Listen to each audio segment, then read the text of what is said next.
Thank you, Jim. The leader and Jim are exactly right. This has always been about politics, and today's actions of the speaker just confirm that. But frankly, and I've said this before, what else are they going to talk about? I mean, they're so focused on the January 6th committee. What else are they going to talk? Are they going to talk about crime? The fact that crime is up in every major urban area in this country. They're going to talk about the border crisis. I mean, think about this. March was the highest month on record for illegal crossings until April. April was the highest month on record until May. May was the highest month on record until June. Can't talk about that. They're going to talk about inflation.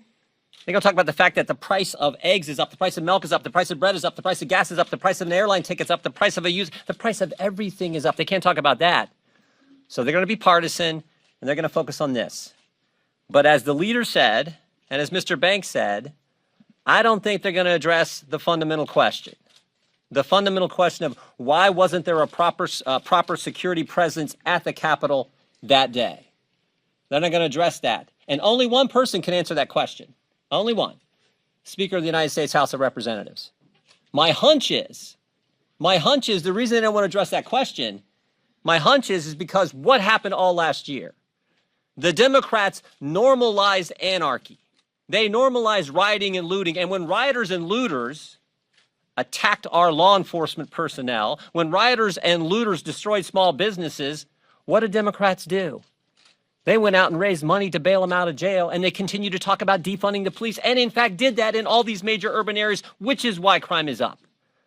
So they don't want to talk about that stuff. They just want to be partisan. They just want to continue to attack the former president. They want to play their political game. So I applaud Leader McCarthy for saying we're going to do our job. We're going to continue to work and get to the bottom and answer the questions that the leader raised, the questions that, frankly, the American people want answers to. Yes, a public meltdown to really drive home the fact that Jim Jordan is capable of serving on the January 6th committee. That should do the trick. This is Jim Jordan losing his mind after Nancy Pelosi opted not to place him and Jim Banks on the House Select Committee on January 6th, a move that would have unilaterally and immediately undermined the entire investigation. But of course, because the GOP is predicated on theatrics, we have to go through this whole song and dance and pretend that Jim Jordan is outraged and that he just can't believe what a miscarriage of justice it is that the guy who's breathlessly promoted Trump's big lie that the election was stolen, which led directly to the insurrection on January 6th, somehow won't be entrusted to also investigate it. Yeah, weird, huh? Now, notice how Jim Jordan's only rebuttal to the fact that he wasn't given a spot on the committee is to present a laundry list of whataboutisms. He talked about crime, about the border, about inflation. Again, all of these are being used to deflect from an insurrection on January 6th. Jordan is claiming that Democrats can't talk about the first time the Capitol was overtaken in over 2 centuries because inflation is a few percentage points higher now that businesses are reopening and raising prices to recoup lost revenue after a once-in-a-generation pandemic. Totally checks out. He then says that the pivotal question here is why wasn't there proper security at the Capitol that day? In other words, what Jim Jordan is really concerned about isn't the mob storming the Capitol or the people who instigated it, but rather why wasn't there enough security to deal with it? Not a word about Donald Trump whipping his supporters into such a frenzy that they were literally prepared to assassinate the vice president. No, that's totally fine. The real fault for January 6th lies with Nancy Pelosi, who was also a target to be killed by the mob of Trump voters that Jim Jordan panders to. That's who to blame here. But worst of all is Jim Jordan suggesting that January 6th was the result of anarchy normalized by rioters and looters during the previous year. And this is all the Republicans have. All they have is pointing to a racial rights reckoning and not only demonizing it, but using it to absolve themselves of inspiring a mob to kill those not on board with the big lie that the election was stolen, to murder those who are willing to certify the legitimate election results. Because why would Republicans possibly be to blame? Gotta love the party of personal responsibility. And clearly Pelosi wasn't buying Jordan's grandstanding, saying this. So as the legislation allows, I did not accept 2 of the 5 people were appointed.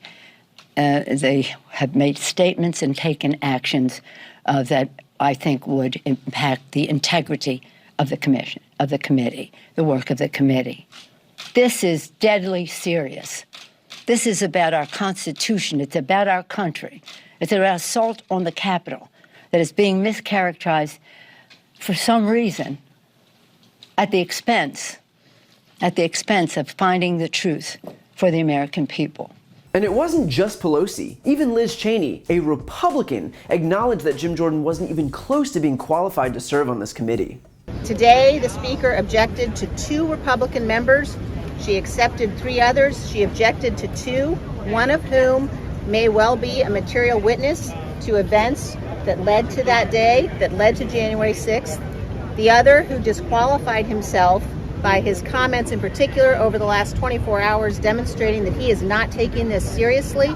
He is not dealing with the facts of this investigation, but rather viewed it as a political platform. And of course what Pelosi and Cheney said were the truth, but that didn't stop the faux outrage on the right. Kevin McCarthy dutifully did his part and decided to pull all 5 of his choices for the Select Committee once Jordan and Banks weren't chosen. In other words, Pelosi didn't accept 2 partisan hacks who were specifically chosen so that she would deny them spots, which anyone with half a brain could see coming from a mile away. Then McCarthy could do what he wanted to do all along and throw a little temper tantrum and claim that the Select Committee is illegitimate. The whole point here was to sabotage it with selections like Jordan and Banks, and then the moment Pelosi rightfully said no, McCarthy would take his ball and go home. Why? Because he is desperate to do whatever he can to undermine the legitimacy of this commission. And by the way, McCarthy himself has a vested interest in making sure this committee fails, because even he himself has exposure here. He has to answer questions like, what did Trump say to him on the phone call on January 6th? Jamie Herrera Butler, a Republican lawmaker, said that Trump told McCarthy during a January 6th phone call that members of the mob were, quote, more upset about the election than you are, siding with the insurrectionists. Obviously, that's something we'd want confirmation of, and having McCarthy testify would give us that answer. And so clearly the guy has a vested interest in doing everything humanly possible to stop this committee from moving forward, because it'll put him in a spot where he'll have to choose between perjuring himself and his fealty to Donald Trump. And remember, Kevin McCarthy is the guy who delivered Donald Trump's favorite Starburst flavors to him, so this is not someone who's going to want to do anything to upset his dear leader. Keep in mind too, if Republicans were actually upset about the fact that Jim Jordan and Banks weren't placed on this committee, they have themselves to blame. It was Republicans who voted against the bipartisan January 6th commission, which would have allowed both parties 5 members of their choosing. That was their decision. It was only because the Republicans chose to vote against that bipartisan commission that they were forced to do a House Select Committee, thereby granting Pelosi the power to veto certain members. So if Republicans want to complain, they should take it up with Republicans. Of course, with that said, the complaining is the point. Republicans don't actually want this thing to work, which is why they made a mockery of the committee by trying to stick Jim Jordan on it on the first place. It's why they sank the bipartisan 9/11 style commission. They want it to fail because, again, it seeks to investigate the crime that they themselves are complicit in, the crime that they themselves validated by virtue of refusing to vote for certification of the election, the crime that they themselves continue to promote every time they repeat the big lie.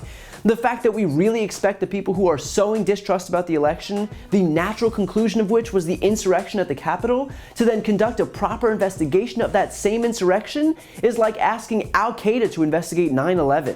If Republicans wouldn't support that, then they shouldn't support putting those who voted against certification of the election on a commission to investigate an event intended solely so that lawmakers would vote against certifying the election. So they'll continue clutching their pearls and having fainting spells over the fact that a lawmaker who validated the very insurrection that's being investigated wasn't put on the committee, but the manufactured outrage isn't fooling anyone. If Jim Jordan is looking to investigate something, he should start by revealing what he knew about the sexual assault of wrestlers by a team doctor while he was a coach at Ohio State University. But until then, maybe leave the investigations to those who aren't complicit in the crimes being investigated. If you enjoyed that video and you're looking for a deeper dive, check out my podcast, No Lie with Brian Tyler Cohen. It's a no BS look at the top stories of the week, along with interviews with the top names in politics, like Vice President Kamala Harris, Jen Psaki, Elizabeth Warren, Nancy Pelosi, Chuck Schumer, Katie Porter, Pete Buttigieg, and more. Again, that's No Lie with Brian Tyler Cohen, available anywhere you listen to podcasts. Also, if you want to see more videos like this one, click the subscribe link right here on this screen to join the more than 1 million people who've already subscribed to my channel. And finally, to donate to my Don't Be a Mitch Fund, where I'm raising money for a whole raft of different voter outreach and voter registration groups in the closest states ahead of midterms in 2022, including Georgia, Pennsylvania, Wisconsin, North Carolina, and Texas. You can find that link on this screen as well. Thanks for watching.